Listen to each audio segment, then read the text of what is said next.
Welcome to Presently Presents. I struggled sleeping as a kid, and the only thing that was on, it wasn't my phone, and I was allowed in my room, was a radio. So I'd spend all night listening to the radio, fell in love with it, started loving drum and bass music, started DJing, came to this station going, you need a drum and bass show, got that, and then gradually that progressed into doing a bit more daytime content, doing a load of outside broadcasts, and then in lockdown, when I was furloughed from my 9-to-5 job, oddly lucky, I was able to get paid to present radio, and they stuck me on drive time on this show, and then a year or so later, I somehow had a demo good enough to be on Radio 1, which was really odd. Today's Presently Presents guest is a radio presenter and DJ from the West Country, like me, who has clocked a huge number of air miles on a variety of different stations, both regionally and nationally. He's become a trusted presenter for many different commercial radio stations and is well versed in adapting to different brands and their sounds. He's recently joined Heart FM as a cover presenter across the nation, including presenting over the Christmas period, and was previously one of the chosen presenters as part of the coveted Radio 1 Christmas presenter search. Today's Presently Presents guest is Seb Bailey. I can't take it seriously when people say stuff like that. You're going to have to get used to it, buddy. It's worrying. I just waffle and it somehow pays my bills. Do you know what's so funny is when I was writing out that little introduction, I was thinking Seb's going to hate this. He's going to find this cringy. I not cringy. It's just really weird because this is going to sound really, I don't know. You know, when you start talking about yourself, I sound like an arse suddenly. Yeah. It's like listing off the things I've done. I'm like, right, stop, chair, and that's a lot of good stuff already. And I don't know at what points it's okay to just. I know. I totally get it. I think everyone gets a bit of imposter syndrome, but it's fair. Do you want to start us off in the beginning and say sort of how you got into the industry to start with? Oh, this is perfect. Where this has been recorded today is the studio it all started in at Summer Valley FM, a community radio station just outside of Bath in Somerset.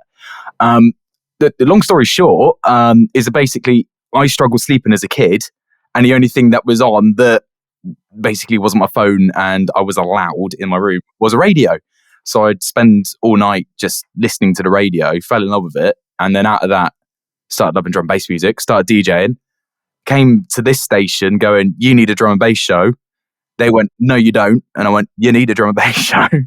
Got that. And then gradually that progressed into doing a bit more daytime content, doing a load of outside broadcasts. And then in lockdown, when I was furloughed from my 9-to-5 job, I was oddly lucky as such. Like I was able to basically take time out of what I was meant to be doing, get paid as such to present radio, and they stuck me on drive time on this show, and then a year or so later I somehow had a demo good enough to be on Radio 1, which was really odd.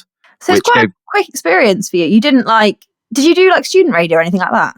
No, I never went to uni other than to see other mates who were at uni. Yeah. So this is literally my way in. This is how I started, and I got really, really lucky that I was heard by someone who was in a good mood who went, yeah, we'll give them a go.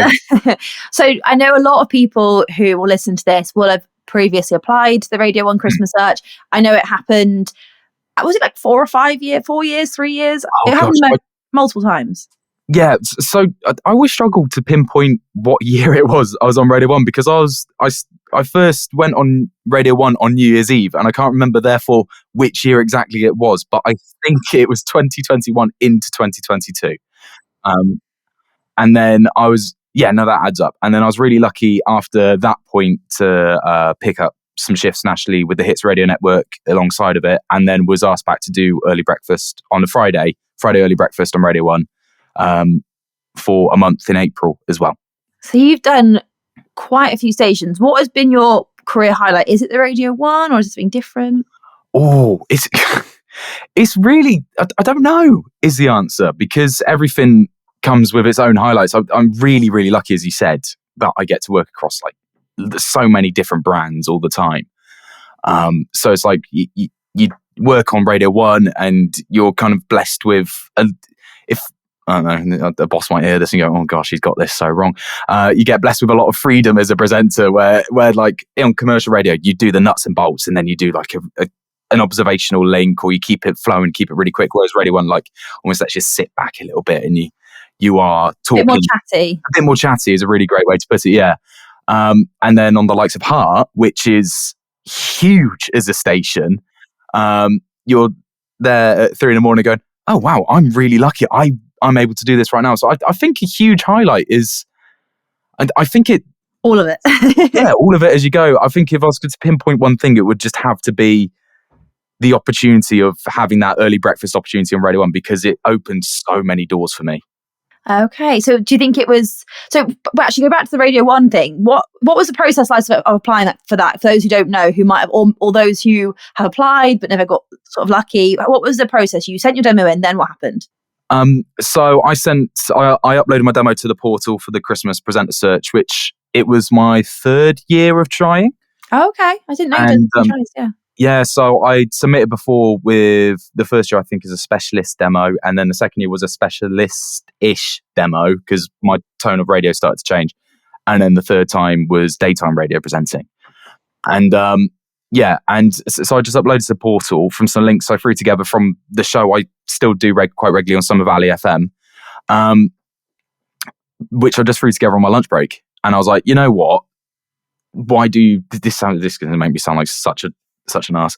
Why try too hard when you've been rejected a few times before? Rejected is not the word, particularly for that, is to get so many demos. But when you haven't got lucky beforehand, just show them what you do every day. And I did that instead of recording specific demo, which for some people works really well, which for me it did, and other people it didn't. So from that point, I uploaded a demo and I waited.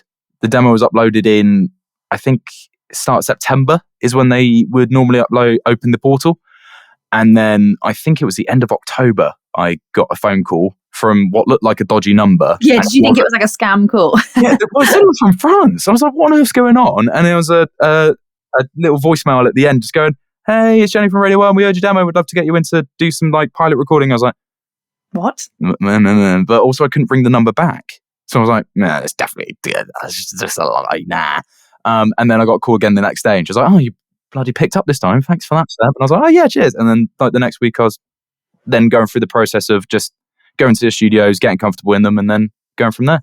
So do some people get to that pilot stage but not actually get on air, or does everyone who kind of gets to that stage get to go on air? I genuinely don't know the answer to that question. No, maybe not. It's quite a niche question. Because I was one of those that was lucky enough to make it to air. But I think all radio stations go through the same process, which is they understandably bring in a number of people every year or something, or I don't know, maybe there's a quota or something you've got to develop talent of, and then you demo, and then you get feedback, you go back in, or sometimes you get told you're not quite the right fit for a brand, which I've been told as well before, and it just works like that. And I dare say it's a similar process across the industry, not just for the BBC. Yeah, but I'm sure, definitely, yeah. And like, obviously, you've mentioned you do hits, and you've done Heart, and you've done Radio 1, and you do Summer Valley.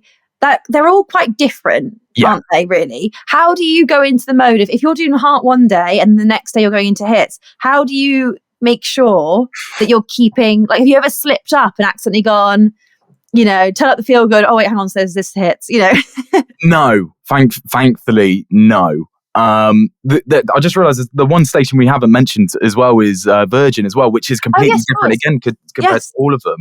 But it fits so well into this question because I have had days where I've gone from doing weekday drive cover on localised hit stations to doing weekend overnights on Virgin, and they are so different. And my simple answer is remembering what you're meant to do when you get into a radio station as a listener, which is just listen to it. And naturally, you find yourself going a bit more into their way of thinking, their channel, the talkability of it, whether they want sizzlers for a live read at the top of every link, or whether they just want you to get straight into the content and get to the funny fast and stuff like that. So would you prep, so let's say you had a shift coming up that night, would you listen to it in the day, or have you done enough with each one now that you don't really feel like you need to do that? Oh no, I'm listening all the time. I channel flick as much as I can. Obviously, there's routines that you have every day. Like you said, I love radio, and I'll start my day with a specific show. And I dare say, when I'm driving, I listen to something kind of specific. If I'm not listening to a podcast or something like that, because podcasts are always a really good way to develop yourself as a presenter as well. And it entirely depends on what mood you're in, really. But when you're building up to go on to, like, I don't know, a whole week's worth of cover or something, I will always turn focus to that station a lot more, whilst not ignoring what other creativity there is, because let's face it, everyone's got great ideas, and I'm not saying steal them, but it gives you tips on how you can be standing out amongst the people you're presenting alongside on the station you might be about to be on. It's almost like radio speed dating. You're like listening through and thinking, I like that, I don't like that, or like getting ideas of like what you want to do. Literally that. And then when you get really nerdy about it, you can go, oh, you're late to the ad break, or that news is 30 seconds early, which I'm definitely a culprit for as well sometimes. But so yeah, it just really helps. And I think the biggest challenge I've had when it comes to doing stuff like that is probably the local BBC stations, because I love... We've not talked about BBC Radio Bristol, which is BBC Bristol, BBC Somerset. Oh. Good times at the balloon fiesta. Would you like a purple balloon? Yes. And they but yeah, so it's really interesting because that presents challenges in its own way, because music presenting is so different to presenting news content, which they do a lot, or did a lot on local BBC up until a few weeks ago, months ago. Yeah, it's all kind of changed a bit now, hasn't it? Yes, you've done lots of different, and also your other kind of passion is obviously your DJing. Yes. And for those who don't know, you do a lot with Ashton Gate, don't you? Yes, I'm really, really lucky that for the Bristol Bears and Bristol City men's teams, I'm their match day DJ. So if you go to a Bears rugby game in Bristol, you're going to see me on a balcony, basically having a party. By himself. Yeah, pretty much. Just the third, finger pointing away. And then on a Bristol City match day, I am playing the music in the stadium, but you don't see me, which is also quite fun in its own way, because then a DJ's job obviously is to read the room or stadium, and if you can't really necessarily be in the feel of it and see or hear exactly what's going on around you, then it's a bit of trial and error sometimes, which is good. It's really good fun though. I absolutely love doing that. So what kind of music would you do on those? Did you keep it? Does it have to be quite commercialized and quite like generalist? No, it doesn't. It's really interesting. So on a footy day, it depending on what kind of clash it is and whether the club's got anything specific it needs to send out messaging for, you need to be sensitive about certain things sometimes. Generally, I have found, you've got the standard sports anthems that are loved, like Freed from Desire. The list goes on. And the classics there, but generally the rockier, the heavier, or the more, if it's going to raise your heart rate, it's going to go down well, as long as the artist you're playing isn't from the place where the other team is. No, that's so interesting. You've got to think about that. It's so tribal. It's really, really cool. And there have been times I made mistakes with that. I won't tell you what games they were, but I can tell you I have messed up before with that. And then are people that like, so for example, I'm trying to think, I'm like, I don't know, Sam Fender is from Newcastle. If Bristol City were playing Newcastle, I mean, this is showing my lack of football knowledge. I don't even know if they're in the same league, if that would happen, but no. Well, anyway, but let's say they were, okay, and they're playing, and you played Sam Fender, would that be an issue? Quite possibly, yeah. It's really interesting because it's like the only time I've kind of trodden on the tightrope of playing an artist from the same city as our rivals is when we've had the Manchester teams down in like the cups. And even then, I've only ever played the Wurzels remixes of those teams, because it's like, I like to see it on my side as like a nod. Yeah, okay, you've made some great music in your city, but we've got some farmers that can sound better than you. You've got the Wurzels. Yeah, we've got the Wurzels. And my favourite memory of that was playing Don't Look Back in Anger, the Wurzels version, to Noel Gallagher when he was in the stadium for the Man City game last year, about this time last year. That was real fun. I would love to know what he thought about that. He probably said something along the lines of, "What is he doing down here?" Blah blah blah blah.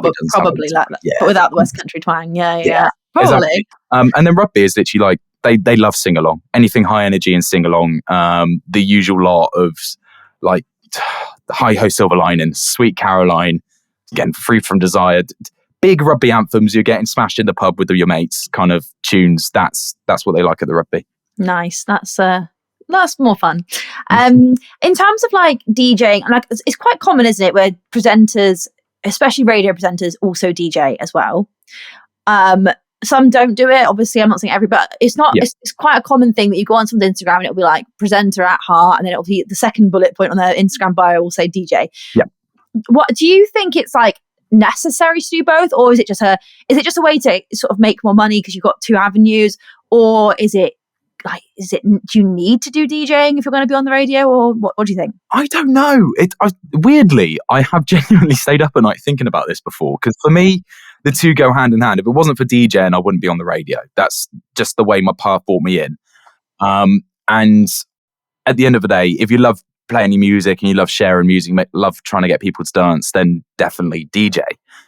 If you don't, it doesn't interest you, why would you do it? It's one of those where it's a bit like, oh, I really like looking at, I don't know, painting sometimes, but if I was to sit down and try and draw or paint something of a pretty village, I'd be bored out of my mind. So why would I do it? I think it's a case of trying to utilize what talents you develop as presenters or with your knowledge of music. Sometimes, for example, when it comes to me DJing, I know, of course, I do a lot of the stuff in the stadium, which is quite easy access music most of the time, and stuff you'll hear in the charts or kind of open format. When it comes to me as a DJ, when I'm booked to play at a festival or something, or a nightclub, I generally go quite genre specific. I'm quite narrow-minded is probably the term to use, because that's what I like to do in those environments. Yeah, that makes sense. So it also depends on how you see yourself as a presenter, whether you want to be specifically booked for open format stuff, or whether if someone inquires going, oh, can you come play our toast event for the students on a Wednesday? I'd be like, yeah, hell yeah, I'd love Marmite, let's go. But like, it's a case of like, am I right for that and stuff like that as well. So it's if you enjoy it, do it. If you think it's going to be a struggle, then don't be afraid to not do it, or build yourself to do it. And you don't think that, like, someone who's thinking, I don't want to be a DJ, I don't do music in that way, you don't think that would hold them back from radio presenting? No, not at all, because particularly if you're doing daytime presenting or things on Heart or I mean any kind of format where you're playing commercial music, it's about your personality. It's about how you present yourself coming across, and whether you as a listener would hear them on the radio and go, oh yeah, that was a good way of looking at that. Or I don't mean the listener doesn't necessarily think of that, just like, I like that, I'm going to say that at dinner table later, or something along those lines. I suppose it just probably goes hand in hand. Like, when I've spoken to friends about it who do both, they've kind of said, well, why would I like music, and it's another way of making music making money in the evenings is just a secondary job. I suppose it kind of helps you make more money and keep kind of doing the freelance life. And because you're freelance, right? Yep, solely freelance on my side, which sometimes I think about and I go, oh gosh, that was a leap of faith. But sometimes it is altogether the best decision, because it opened me up to be able to do so much. Yeah. Would you in an ideal world, would you like to carry on being freelance, or would you rather? And also, I mean, I know a lot of radio presenters are freelance, even if they do a daily show. But would you like something a bit more like regular, or do you quite like the flexibility of the fact that you are doing lots of different things and different stations and all over the country? And yeah. That's $1 million question, isn't it? Everyone, I think it's safe to say that everyone, no matter what job you do, wants bread and butter, and they want consistency. And it would be, and I really hope that I'm able to get to that point where someone wants me enough to be there regularly, and I can say, I'm Seb Bailey and I'm part of X brand. Yeah, like I'm just there. I'm just doing it, and I'm there. This is what I do. This is where you can find me all the time. At the same time, I just bloody love the chaos. There's some moments where you feel really knackered or weirdly low sometimes when you're tired. But at the same time, I've been really lucky that in the last 2 years, I've been able to work in amazing cities with amazing people that if I'd been in some ways lucky enough to have immediately been picked up and just signed by one brand, I wouldn't have been able to meet. And then you wouldn't have met different people, and you wouldn't have built your own network and kind of be able to talk to people who now work up in Newcastle. And then you can go, oh, I'm going to be up north in a few weeks. Is there anywhere that I should go? Or even, is there anywhere I can pick up some extra work whilst I'm up there and stuff like that? Yeah, what a positive way of thinking about it, Seb. I like that. Keeps me going, mate. Yeah, you got people. It's one of those things, isn't it? Because I'm obviously a freelancer. I don't do as much radio, but it's more on camera stuff. But sometimes I'm like, oh, it'd be really nice to do something really regular. Although, to be honest, I think in on camera stuff that doesn't really exist quite as much. But anyway, it'd be nice to do something really regular. But then other parts of me is like, well, actually, if I was doing something really regular, it would be very it'd be quite a lifestyle change because I've been freelance for like 6 years. So it'd be random to go from, yeah. Do you know what I mean? It'd be weird to go from like, Yeah. I mean, I'm sat at home it's Wednesday and I'm doing this with you. I had this morning, but it's like the rest of my days, like I'm at home. So yeah, I don't know. It's a tricky one, isn't it? I think you get into a rhythm of something and it's hard to change. Yeah, I find that sometimes actually when I'm kind of like in a position where I'm able to score like a consistent few weeks of work, and weirdly you take your foot off the gas with other stuff once you do that, and then you get dropped back into it, you're like, oh my God, it's all chaos and it's all going wrong. It's not going wrong. You've just had stability. And I think it's the adaptation to stability that actually sounds quite scary, because we get so used to firefighting and chasing, I don't know, where our electricity bill is going to be paid for in like June, even though it's currently March. And like, I talk to like my family and my friends who have in inverted commas normal jobs, which isn't necessarily the case, because they all work really hard, and it's just that they are a PAYE person and they work full time. And they go like, why are you stressing about June already? Like, June's ages away. I'm like, yeah, it is, but the bills bloody aren't, are they? So as soon as they hit you, you're like, oh wow, okay. And then also the fun. You need to schedule your fun when you're freelance. Does it sometimes happen for you where you have a quiet period? And if it does, what do you normally do in those times? Yes. So every now and then, I always find myself myself working in kind of like bubbles of chaos. Like I'll book 2 or 3 things in, all within like, I don't know, a few days of each other at one point. And then sometimes I'll end up with like a period of like 3 or 4 days, especially with the sports work that I do as well, which is mainly on trying to think with the football and the rugby. Normally a Tuesday, a Saturday and a Sunday. But then in between then you're like, oh, there's like loads of time you pick up other stuff. But also I also end up finding that everything clashes on certain days. Sometimes you're like juggling all sorts of stuff. What have I forgotten your question? Remind me the question. I was asking about quiet times, quiet periods, and what do you do in those quiet periods? In those periods, it's like I'm really lucky that I'm still within like brands. I'm freelancing in them, doing cover presenting and all sorts. But I record demos. Like if I've got a day off, like I've had today, I'll listen to a certain brand. I'll get it in my head that I'm like, okay, right, I've got one booking with them coming up, and that will probably lead to a snoop and hopefully some more bookings. But it's always good to like almost do your homework and reinforce stuff. So I'll sit and I'll record a demo, a demo for example, hits, a demo for heart, and then just one by one and see. And even if it's not sent, it's just for you almost. Yeah, because you can literally use the same piece of content or topic of content, but you've got 3 completely different radio stations, so you need to present it in 3 completely different ways. So then you're also training yourself to do what you can do best for those brands.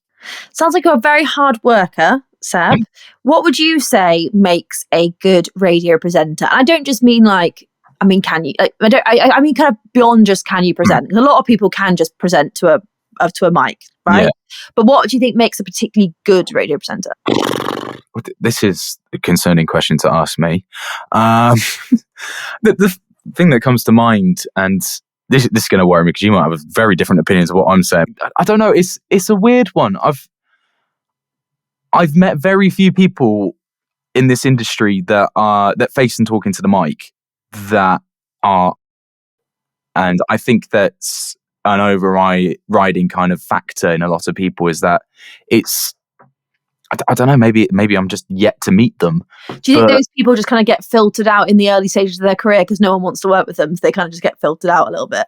I don't have a clue, to be honest. I'll let you know if I get filtered out or not. but yeah, I think just nice. Yeah, everyone's just kind of nice to each other. There's a really big respect amongst people who work in the industry at any level, no matter who I meet, no matter where it is. I could be talking to, for example, people at the student radio conferences when I've been invited to talk at them, and you'll be talking to, I don't know, there could be a group of us. There could be 3 producers from the BBC, several from Global, and some from Bauer, and then I don't know, me and kind of like, hello, and then also some students. But everyone's talking about the same thing, and they're all talking about something they love, and that builds a mutual respect, and it means that it lowers barriers that you assume are there, and by being polite and just trying to be a good worker, I think it kind of helps a lot.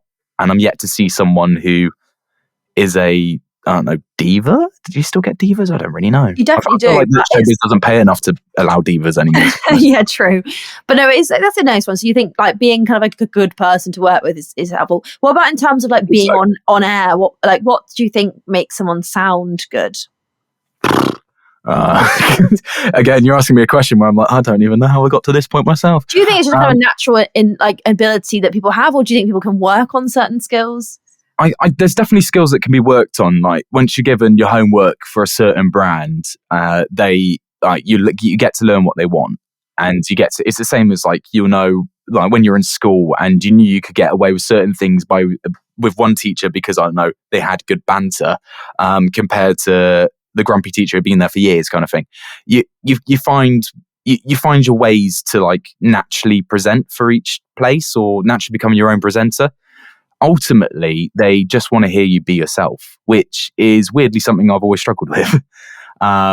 So trying to lower those barriers and kind of like give a glimpse of what you're really like, and not always, because you don't always need to sound like you know what you're doing, weirdly. Know what you're talking about, but so like let your personality come through. Don't pretend to be someone else. Yeah, exactly. You're very personable on air. Like I think it just sounds like you.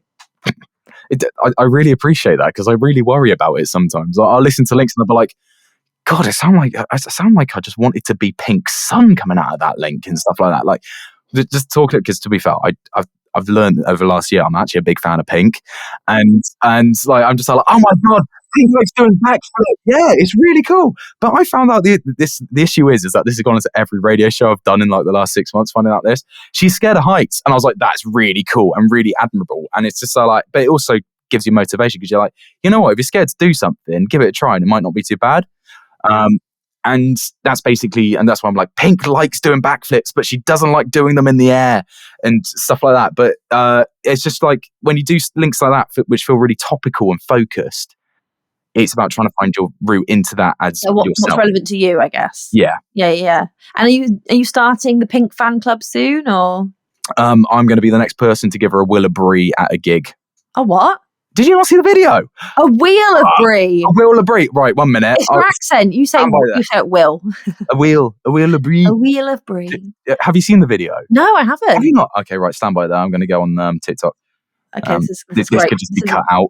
Yeah, this is great for the old podcast recording. When it's anyone who's watching on YouTube can see this, but anyone who's not will be like, "What the hell is going on?" Right, just watch this.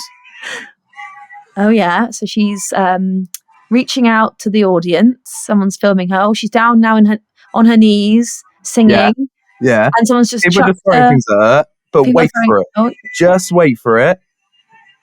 Pouring her heart. This is British sometime in Hyde Park last year, by the way. Not my video. Just want to say. No. This is on a TikTok. She's really belting it. I'm waiting for this cheese. Where is this cheese? Where's the cheese? Give us the cheese. No, there's no cheese. I hope we don't get a copyright. This is a lie. No, it's not a lie. Look, she gets given cheese. It's got the cheese. Oh, hang on. She's reaching down. Look, oh my God, it's huge. It's a whole wheel of cheese. Oh, I think you meant one of those like little ones. I didn't mean it was a massive one. Literally giant, proper bike tire size wheel of cheese. That's insane. Could you imagine being that big of a pop star? Someone like, could you imagine trying to get that past security? They're quite expensive, right? Because a little one's about £5 sometimes. Not cheap. Maybe it came with a message like, can you tag us on Instagram, please? Yeah, probably. It's the brand, isn't it? I just really want to know how they got past security with that. But like, I'm going to eat this. Yeah, this is my day. Yeah. So moving on, do you have an agent? No, I don't. It's an interesting world of agencies. It's something I'm just starting to dip the toe into with networking and stuff like that, because it's really interesting, particularly as a freelancer on different levels, because people understandably assume you have to have an agent to get to like the huge places, but I think it's a big worry that people have early in their career where they think, if I don't have I suppose it's because they see the people they idolize who are presenters who have obviously got agents. They're like famous, right? Yeah. And they'll think, well, if they've got an agent, that's the route. But they kind of don't realize that actually in the early stages you don't necessarily need one. Is my opinion. You've just got to literally that though. You've just got to bat your own corner. From what I've learned about agencies, because I'm going to be completely honest, I don't know very much about them at the moment, is that they are bodies or people who can just kind of take a bit of weight off your shoulders whilst you're doing certain things, i.e. whether it's the bread and butter work or a big project, that whilst you're doing that, can keep talking to other employers who have used you before and quite simply say, oh, sweet, yeah, bang, Seb could do that. Bang, Yeah. Seb I could do suppose that. it's That's like, my take on them. it's somebody who is speaking about you in rooms you're not in, and that Yeah. rooms that you won't be able to get in without them. Does that make sense? Yeah, that makes perfect sense, and it's amazing to think that there's people who can have those conversations for you, and it's a world I'm yet to learn about, because at the moment I'm the person trying to knock on the door of the rooms that I can't get into, but equally then have the conversation as well myself, and it's really interesting that. Yeah, I feel like radio maybe, do you think less so a big issue? I mean, you've kind of proven that because you haven't got an agent and you've got on so many different stations. I feel like TV is almost like, I think there's a lot more pressure to have an agent for television stuff. But for radio, do you think maybe it's slightly less pressure? Or, I mean, you've got quite far without one. I think you might be right with that, because you look at, for example, James Hansen, previous guest on your podcast and everything, and I mean, he's done absolutely amazing by just taking a leap of faith. Can I just point out, for context for anyone listening who doesn't follow James Hansen, he came on this podcast and we talked in depth about his Radio Bristol breakfast show, because that's how we talked about that, how he got on there, different opportunities, blah blah blah blah. And I said to him, what's the goal? Where do you want to go from here? And he was like, well, I'm going to be in Radio Bristol for a long time. Cut to genuinely like 2 days later or something. It wasn't that soon. It was quite soon afterwards. He announces he's leaving Radio Bristol. And I messaged him. I was like, and he was like, I just couldn't say yet because it wasn't public knowledge. And he knew he was leaving, but he couldn't say, bless him. And he was like, and he's now since moved to London and is freelancing on Times Radio quite a lot. Yeah, and he is someone who just kind of let himself fall into the arms of fate with that. And he's absolutely smashed it without an agent. And it goes to show that networking and sending the right emails at the right times, or just quite simply being annoying sometimes. I mean, it's worked for me, just not giving up. Keeping on people. Are you good at networking, would you say? No, which is really weird because you think so. I'm someone who finds it very difficult to talk to new people until I get like comfortable in a room. You could see me, I mean, absolutely anywhere where I've worked. The first time I'm in those office spaces or those studios, I am like a school kid who's waiting to be told off by their teacher. But then you give me a couple of weeks and I'm running up and down pretending to be an airplane. And just like, I don't know. An actual child. What would you say is the hardest thing about being a presenter? Trying not to compare yourself to other people. Oh, great answer. Oh God. It's mental how much this twists my mind all the time. No, I think it's really good you're talking about this because it's a real big thing. Because weirdly, it's a phrase I've learned from TikTok. It's the same with like the "it is what it is" kind of mantra. I keep seeing, and it's mainly in like kind of people's videos where they're stitching stuff, and I'm like, oh, you may have that, but I don't, and blah blah blah. And understandably, people talking about their struggles in life, and then there's always a regular comment that pops up which says, "Comparison is the thief of joy." And I find myself doing this all the time. You'll sit and you'll listen, or you'll watch something, and you're like, "Flipping hell, that's good. There's no way I could ever do that." And you just need to be reminded that there's a reason you're being booked, or the reason why you're doing what you're doing, and it's because, again, it comes back to being you as a person. Yeah, as soon as I have to do this as well. As soon as you're thinking, "Oh, why can't I be like, I don't know, Jamie Theakston, working with Amanda every morning?" Well, there's a reason for that. You're not Jamie, and Jamie's Jamie. You're you, and that goes across the board on the whole industry. Is simply it's worthwhile listening and taking note of things, not stealing things, as we said earlier. Yes. And like seeing how it can contribute to your work. But as soon as you find yourself going, "Oh God, I feel miserable listening to this because I don't think I'm as good as this person," that's when you need to stop listening, because you're going down a rabbit hole of negativity, which I don't want to go all zen, but is only going to make you doubt yourself when you're next on air, or you're next working, or you're in a room doing a demo with a producer and the bosses of the brand and stuff. Yeah, absolutely. And I think as well, I think you're right about saying, they have booked you for a reason. I mean, I've gone on shoots before and I'm like, oh, this all feels a bit scary. It all feels a bit big, a big shoot, whatever. Yeah. And then you think, well, they've seen my stuff. They've booked me for what I'm. So I think that's a really good thing to keep in the back of your mind. Like, you are here because they've chosen you. You haven't just won a competition. Yeah. You're not just like, exactly you've been chosen to come here. So just get on with it, I guess. Just do the job you've been told to do. And it's really interesting because I have the first person to ever say this to me, because I was having a bit of an existential crisis. It's going to be such a name drop at the moment.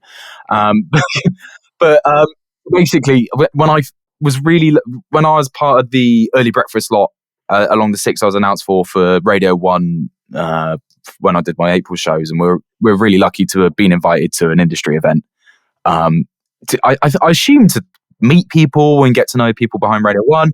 And I was literally stood there in the room whilst everyone else I was with was running around going, oh my gosh, it's great to meet you. And I was just kind of stood there just again, lost child, just looking around, just what? Yeah, why the hell am I in this room?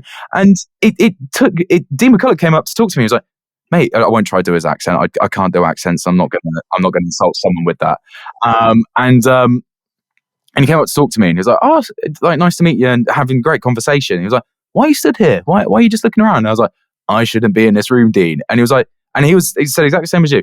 Why have you been put in this room? It's because they want you. You've been booked. You're good at what you're doing at the moment.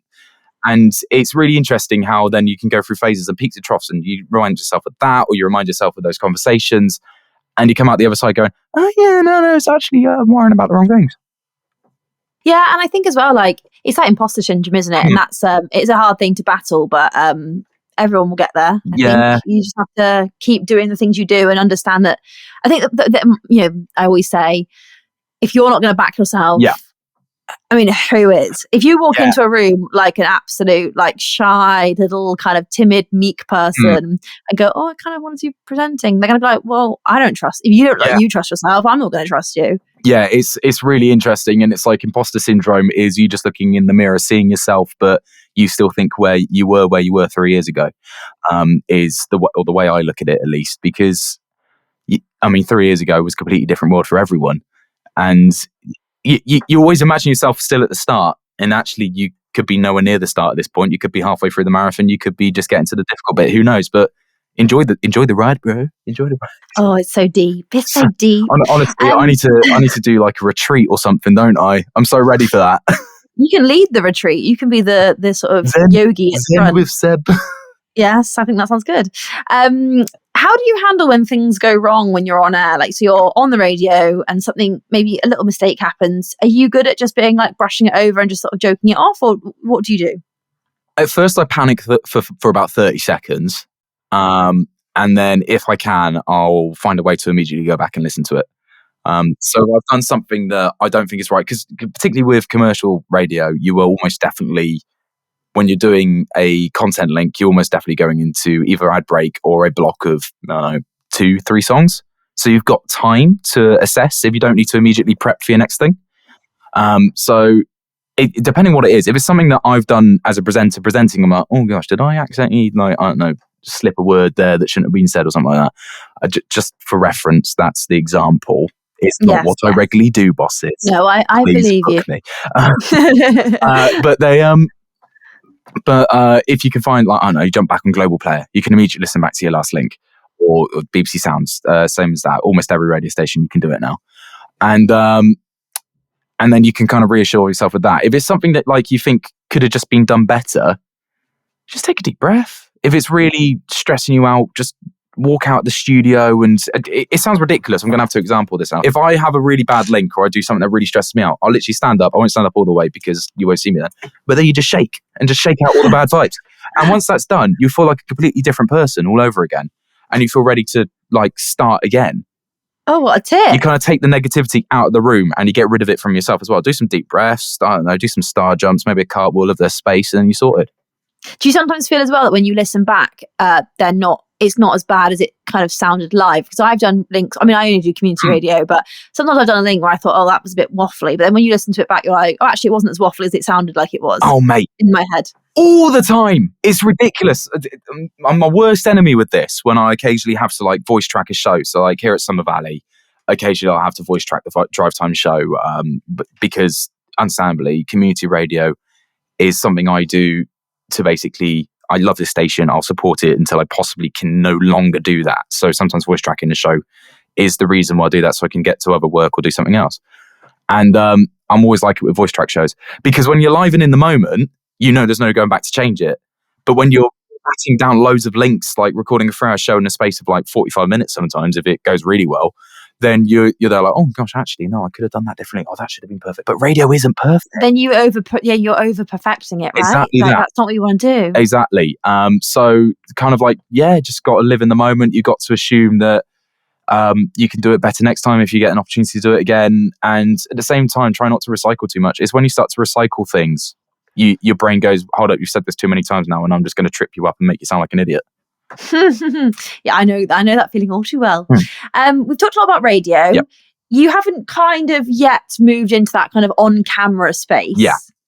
Is that something that you want to do, or is it something that you're just not that bothered about? It's not really coming up. Like, are you kind of just like happy in the radio space, or one day if you did get into the agency kind of game, would you like them to help you move across?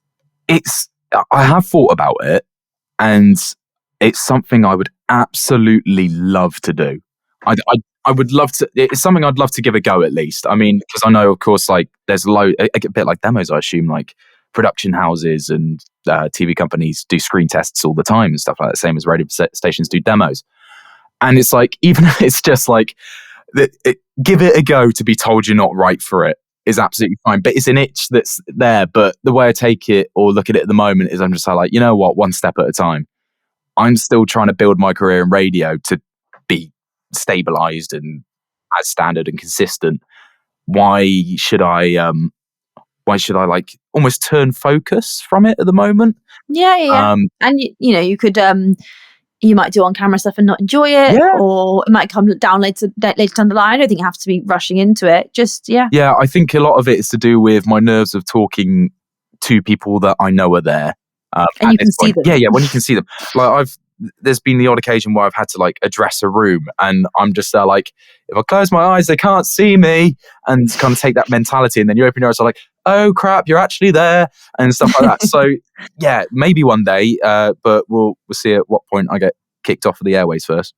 Yeah, okay, you were waiting for that. You're waiting for the big kick off, wait for the scandal.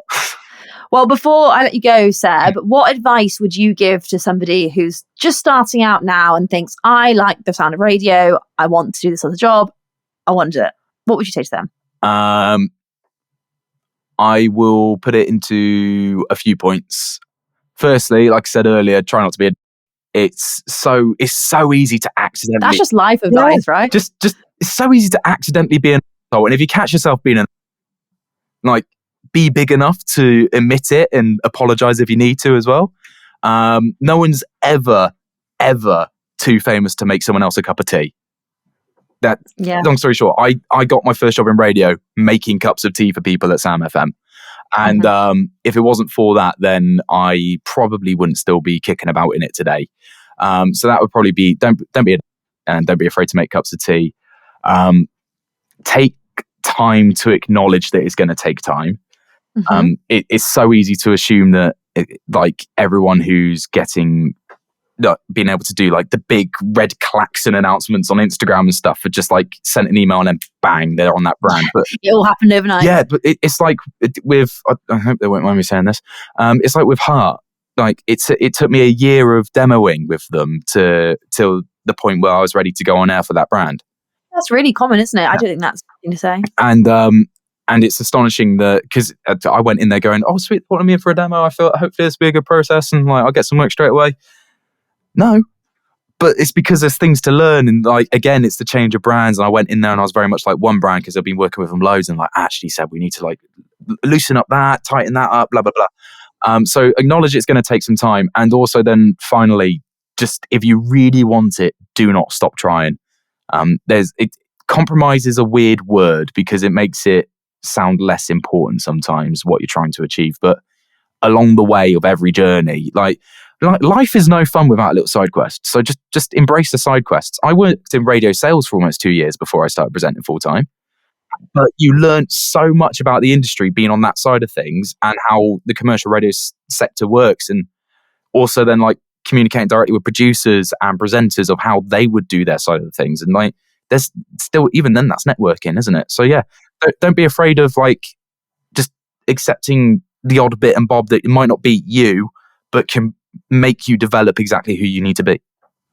What great bits of advice. Look, this is when you do your retreats, your sort of Zen Seb, Yeah. you can also make sure you're giving out this like great life advice. Yeah. I think it's very useful. I really hope when I do this retreat, it can be sponsored by some like, I don't know, all-inclusive company. Like, you know, like Ken Bruce is going on a cruise. I want to be going to like Ibiza for 2 weeks, and like Nice. we'll go out raging 3 days of those weeks. But send me a PR package. I'll be there. You can invite me as a... Other than that, green smoothies. Well, thank you very much. And also, where can people find you if they want to sort of watch your career blossom? Oh, blimey. Pretty much all socials. I'm at Seb Bailey Music on there. People often ask why it says music, and it's because basically Seb Bailey was taken and Seb Bailey Radio was also taken at the time, but isn't anymore, thankfully. Oh, maybe you can move. Move across. Maybe. I don't know. It's a lot of editing online to sort out. You know, and the brand is set as Seb Bailey Music now. You don't want to upset the followers, do you? Absolutely no knowledge of music other than how to count to 4 and put stuff in time with one another. Yes. Well, it's more than me. You can find me other than that. Pretty much I'm on Heart every now and then. I'm on Hits Radio every now and then, and whichever other one rings the phone saying we want to pay this bill for you. So just listen out, he'll pop up at some point. It might be 2 a.m. It might be 3 p.m. Who knows? Yeah, you might be, I don't know, driving down the M6 at 3 a.m, but like, oh my God, I think I heard that voice in a podcast the other day. That will be what they think. That will be what they think. Yeah. Well, Seb, thank you so much. No problem. We look forward to watching your career blossom, and thank you for some great advice. No, thank you for having me. It's been great.